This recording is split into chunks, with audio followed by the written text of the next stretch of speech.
पाहिजे अरे आमच्या मागण्या मान्य करा, आमच्या मागण्या मान्य करा,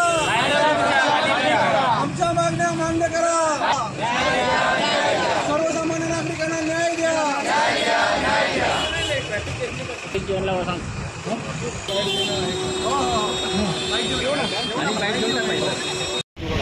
बघू नका सर्व काय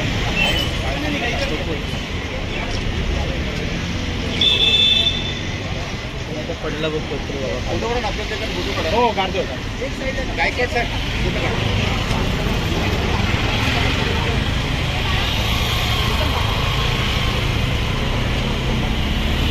ते पाणी ठेवलेलं आहे कोणाला पाणी नाही का तिथे पाणी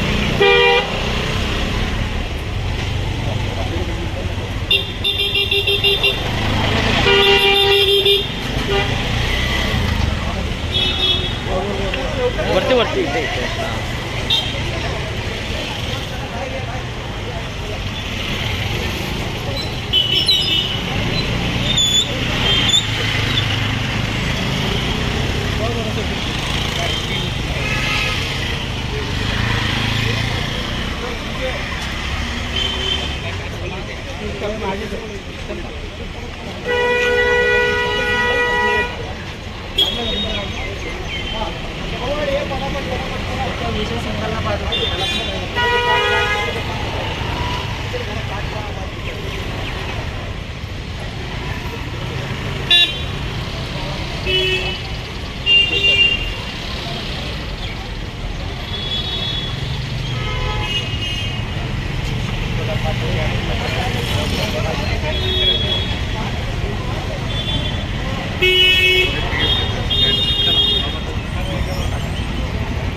इकडे बघू नका, तुम्ही काम करा। बघू नका बघू नका टाकायचं काम करा।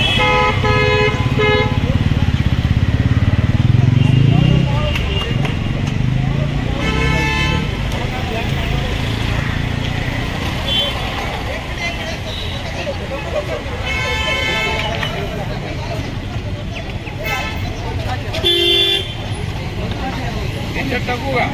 हो हो टाका, सगळे टाका टाका, जेवढे तेवढे काय सगळे असे असे बघू नका बघू नका।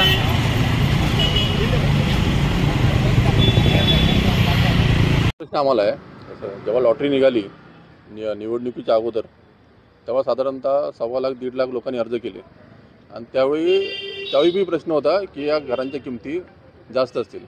तेव्हा शिवसेनेचे मंत्री आणि इथले सिडकोचे अध्यक्ष संजय शिरसाट यांनी म्हटलं होतं की ह्या किमती 20 ते 25% कमी होतील। पण आपण बघतोय की सर्वसामान्यांचे मुख्यमंत्री म्हणणारे एकनाथ शिंदे तर तेव्हाही नगरविकास मंत्री होते, आताही नगरविकास मंत्री आहेत, त्यांच्याच अंडरखाली हे सिडकोचं महामंडळ चालतं आणि आता निवडणूक झाल्यानंतर बघतोय की आपण ह्या किमती गगनाला भिडलेल्या आहेत। म्हणजे तुम्ही केंद्र सरकारची गाईडलाईन आहे की EWS कॅटेगरीमध्ये त्यांचं उत्पन्न मर्यादा 3 ते 6 लाख आपलं किती 3 लाखापेक्षा कमी ही EWSची उत्पन्न मर्यादा आहे आणि LIGची उत्पन्न मर्यादा ही 3 लाख ते 6 लाख आहे। पण सिडको हे एकमेव महामंडळ आहे की सिडकोने आपल्या प्रधानमंत्री आवास योजनेची जी गाईडलाईन आहे ती धुडकावून लावलेली आहे। अख्ख्या भारतामध्ये जेवढ्याही मेट्रो सिटीज आहेत, अहमदाबाद असेल, दिल्ली असेल, मुंबई असेल, ह्या सर्व शहरांनी प्रधानमंत्री आवास योजनेच्या गाईडलाईनचं पालन केलेलं आहे। फक्त एकमेव नवी मुंबई महानगरपालिका अशी काय आहे की त्यांनी धुडकावून लावलं, त्यांनी EWSची उत्पन्न मर्यादाला केली 6 लाखापेक्षा कमी आणि LIGची मर्यादा केली तुम्ही 6 लाखापेक्षा जास्त। 6 लाखापेक्षा जास्त याचा अर्थ काय? उद्या म्हणजे काय, उद्या का मुकेश अंबानी पण ह्याला पात्र आहेत का? तुमचं असं म्हणणं आहे का तुम्हाला? LIG याचा अर्थ काय? आर्थिकदृष्ट्या मुकेश अंबानी हे आर्थिकदृष्ट्या दुर्बल घटकामध्ये येतात काय असं म्हणणं आहे का सिडकोचं? म्हणजे सिडकोचा भोंगळ कारभार आहे, केंद्र सरकारने दिले आणि कोणाच्या लांगूल चालण्यासाठी चाललेलं आहे। त्यासाठी मनसेने काही दिवसापूर्वी आपण बघितलं, आम्ही मागच्या बऱ्याच दिवसापासून सिडकोचे तत्कालीन MD सिंगल साहेब यांची अपॉइंटमेंटसाठी वेळ मागतोय, पण ते अपॉइंटमेंट द्यायला केलं आणि साखळी आंदोलनातून सिडकोला आणि प्रशासनाला ते मागच्या वेळेस सुद्धा आम्ही सिडकोसाठी आंदोलन केलेलं, त्याच्यामध्ये सिडकोने 600 कोटी कमी केले आणि ह्यावेळेस सिडकोने लोकांना गृहीत धरलेलं आहे की बाबा आपले घरं विकल्या जातात. त्यांनी यावेळेस काय केलं की लॉटरी काढली. त्यांनी अगोदर काय रेट काय डिक्लेअर केले नव्हते. त्यांना 1.5 लाख असा असंख्य हे भेटलं, त्यांना उत्साह खूप प्रमाणात भरपूर रिस्पॉन्स भेटला. आणि नंतर जेव्हा त्यांनी किमती डिक्लेअर केल्या त्यावेळेस जे सामान्य LIG WSG ज्या स्कीममध्ये त्यांनी घरं काढले ते अनेक रूपाने, म्हणजे ज्यांची लोन घ्यायची कॅपॅसिटी नाही, ज्यांची उत्पन्न तेवढं नाही आहे, त्या किमतीच्या वरती घरं आहेत. आणि आता अशी परिस्थिती निर्माण झाली सामान्य व्यक्तींची की आम्ही घर घ्यायचं की सिलेंडर करायचं. अगोदर 1.5 लाख रुपये मागितले, आता परत पैसे मागतं 1.5 लाख रुपये घ्या, तुम्ही कन्फर्मेशन काढा. लोकांकडं पैसे नाही आणि लोकांकडे पैसे नसतानासुद्धा तुम्ही त्यांच्या खिशामधनं पैसे काढायचे कसे काढायचे हाच विचार करता. आज तुम्ही कमीत कमी जनरली हा तरी विचार केला पाहिजे सरकारने की तुम्ही जी LIGची ती कॅटेगरी बनवली आहे, तुम्ही त्याच्यात किती पद्धतीने किती रुपये लोन भेटू शकतं, काय भेटू शकतं, हे सगळं तुम्ही अभ्यास केला पाहिजे.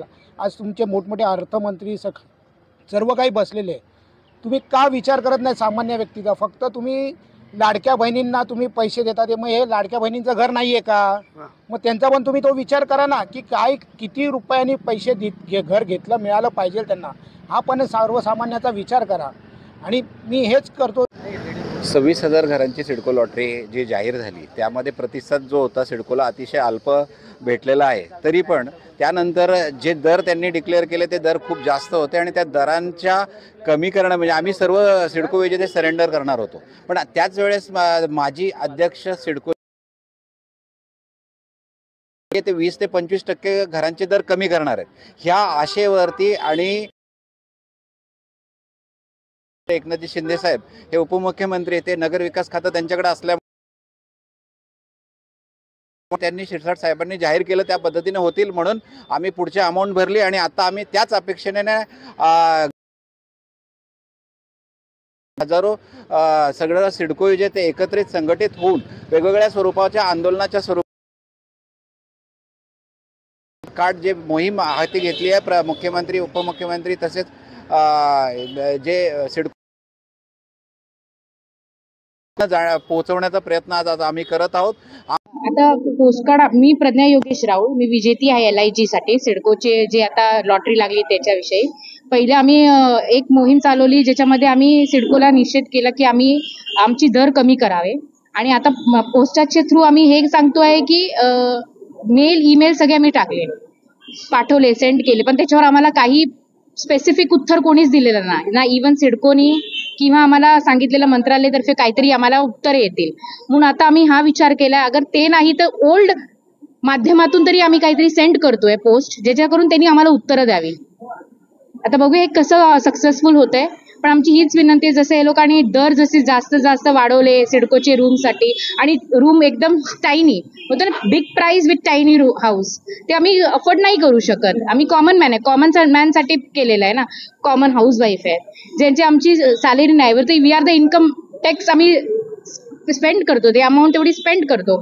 त्याच्यासाठी आम्हाला काय करायला पाहिजे, लोकांनी कमी दर करून आम्हाला जागा द्यायला पाहिजे. आता सगळेजण प्रायव्हेटला आम्ही अफोर्ड नाही करू शकत म्हणून आम्हाला पाहिजे की जसे लोकांनी दर रूम कमी दिले आहेत तसे आमचे प्राइस पण कमी करावे. जे 90 आम्ही हे नाही करू शकत, आम्हाला 30-40 लाखापर्यंत दिले तर बरं पडेल, हेच आमची विनंती आहे सिडको तर्फे. आणि बाकीचे सगळे माननीय मुख्यमंत्री साहेब आहेत त्यांनी आमचे प्लीज रिक्वेस्ट घ्यावी आणि आमचं ऐकून घ्यावं.